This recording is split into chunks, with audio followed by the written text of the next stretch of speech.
তোমার আসলে তুমি পাবলিক বিশ্ববিদ্যালয়ে পড়বে কেন এবং তুমি জাতীয় বিশ্ববিদ্যালয়ে পড়লে আসলে ভালো কিছু করা যায় না। আসলে জাতীয় বিশ্ববিদ্যালয়ে পড়লে কিন্তু ভালো কিছু করা যায়। অনেক তুমি দেখবা যে জাতীয় বিশ্ববিদ্যালয় থেকে পড়ে কিন্তু অনেকে আসলে ভালো ভালো চাকরি করতেছে, কিন্তু তুমি ন্যাশনাল পাবলিক বিশ্ববিদ্যালয়ে পড়ে কিন্তু অনেকে ভালো ভালো জায়গায় যেতে পারে না। তাহলে তুমি আসলে পাবলিক বিশ্ববিদ্যালয়ে তুমি কেন পড়বা এবং তুমি ন্যাশনালে কেন পড়বা না? ন্যাশনালে পড়া কিন্তু খারাপ না, এটা বলতেছে না, কিন্তু ন্যাশনালে তুমি পড়বা, যারা পাবলিকে চান্স হবে না তারা ন্যাশনাল পড়বা।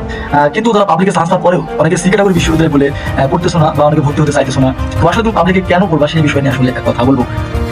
পাবলিকে তুমি একটা প্রথমে যে বিষয়টির কারণে পড়বা, তো পাবলিকের মধ্যে পাবলিক বিশ্ববিদ্যালয় যেগুলো রয়েছে সেই বিশ্ববিদ্যালয়গুলোতে কিন্তু তোমার একটা ডিসিপ্লিন রয়েছে। ডিসিপ্লিন বলতে কি, তুমি ন্যাশনাল যখন তুমি পড়বা, ন্যাশনালে পড়ে কিন্তু প্রথম 1 বছর বা 6 মাস পর্যন্ত ক্লাস হবে, এরপরে কিন্তু তোমার নিয়মিত আর কোনো ক্লাস হবে না। কিন্তু পাবলিক বিশ্ববিদ্যালয়ে তুমি যখন তোমার একটা বড় ভাই বা সিনিয়র আপুকে জিজ্ঞেস করবা, তখন দেখবা যে তাদেরকে নিয়মিত ক্লাস করা লাগে, নিয়মিত প্রেজেন্টেশন দেওয়া লাগে, নিয়মিত অ্যাসাইনমেন্ট দেওয়া লাগে। তো পাবলিক বিশ্ববিদ্যালয়ে 10 মার্ক কিন্তু রয়েছে তোমার প্রেজেন্টের উপরে। তুমি যদি বিশ্ববিদ্যালয়ে 75% উপস্থিত না থাকো, তাহলে তুমি বিশ্ববিদ্যালয়ে তোমার পরীক্ষায় অংশগ্রহণ করতে পারবে না। কিন্তু পাবলিক ন্যাশনাল বা ন্যাশনালে এই বিষয়গুলো কিন্তু হয় না।